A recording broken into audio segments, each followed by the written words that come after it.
Hi everyone! So today's kind of an exciting day. We are getting our Surge bucket milker put together, and this is a vintage bucket milker used in dairies. They are no longer in production, so you have to buy them used on Craigslist or eBay. I had actually come across a couple on Craigslist that were kind of local, so we went and picked up a handful of them, and then I found another one on Craigslist, another direction, and had it shipped to me. So usually when you get these, they're going to be incomplete or they're going to have old rubbers on them. And these are rubber hoses and rubber liners. The rubber liners, you're going to want to make sure that they are made for the brand of the cup that you have. And the cup is the metal part, the liner is the inner metal part that actually touches the cow's teats. There's different style lids, and this is a C lid. This is an S lid, and this is a C lid. They're slightly different. The S lid does not have a gasket down here on the bottom, and the opening at the top has a little notch on the circle, and it's round. This is a check valve, and you can get replacement check valves, and you can get just the separate rubber cap for the check valve.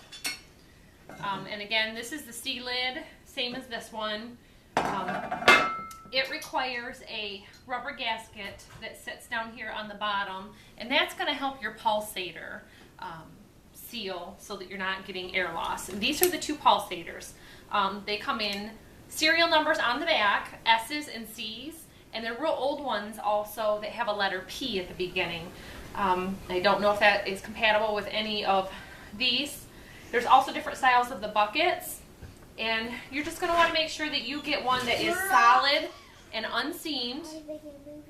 There's some real old ones that might have missing lid parts also, and you're going to want to just kind of inspect them and make sure they're not too dented up, that they hold water, and also cleaners. You don't want to use soap inside of them. There's some special dairy equipment cleaners that you can get. It's a powder, because you don't want to etch these either with cleaning them up with acids. No. So the pulsator sits just on top of that stem. So on here you can see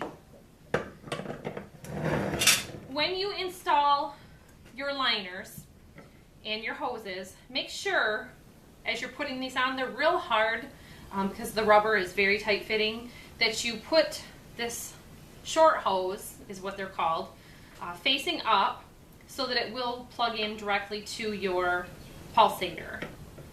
There are rebuild kits for your pulsator, very easy to rebuild. These are two different ones that I happen to have. One is ECI, one is Coburn.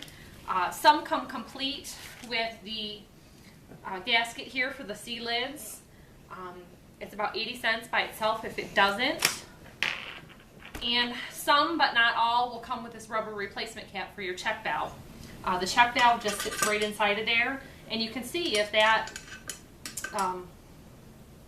is a bad gasket, how you're not going to get a good seal, and you're going to be losing suction. Same thing with your hoses. You want to keep an eye on these. They're supposed to last for 6 months for an at-home, single one or two. I think it was 3,000 milkings without.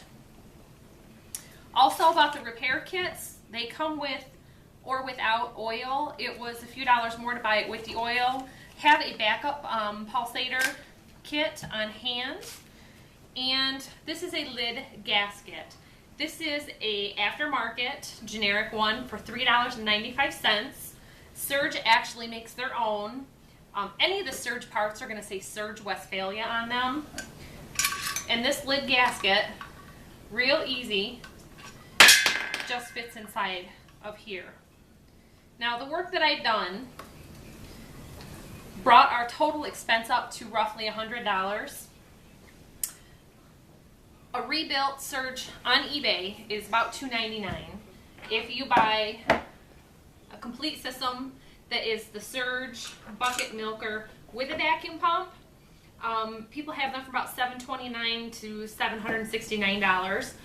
There is a company locally in Michigan, and I think it was Schmitz or Schmitzers, and he wanted the $729, $769, and he sells them on eBay, which is fine if you need it right now and you don't have time to get all the parts. I did lots of reading for about a week and got everything together. This way here, we were saving quite a bit of money, and as you can imagine on a farm, all those dollars add up and count. So this is completely rebuilt. Now you just have to rebuild the Pulsator, and like I said, there's C's and there's S's. You want to make sure that your C lid is matching your C Pulsator. And if you don't have a C lid, I recommend trying to find one. You can get replacement lids from Handy Dairy Supply for $129. I'm sure you can find them cheaper on eBay, but it's going to allow you parts and things like that in the future. They also sell replacement newer versions of the Pulsators, and I don't remember the exact cost on it, but for roughly $100 you can have one that may be more reliable and doesn't need repair as often. And the same thing, they mention like every 3 to 6 months. Rebuilding, if you're using it a lot, once a month, clean it, rebuild it. There's oiling ports here inside. You want to make sure anytime you take these apart, they're going to be full of cobwebs and dust and bugs. So definitely cleaning and rebuilding that before you use it. And if there's anything I can answer for you about it, I'll answer the best I can. As always, thank you for watching and subscribing and liking. And hopefully I'll get a video up soon of our cow flour being milked. Bye everyone, see you next time.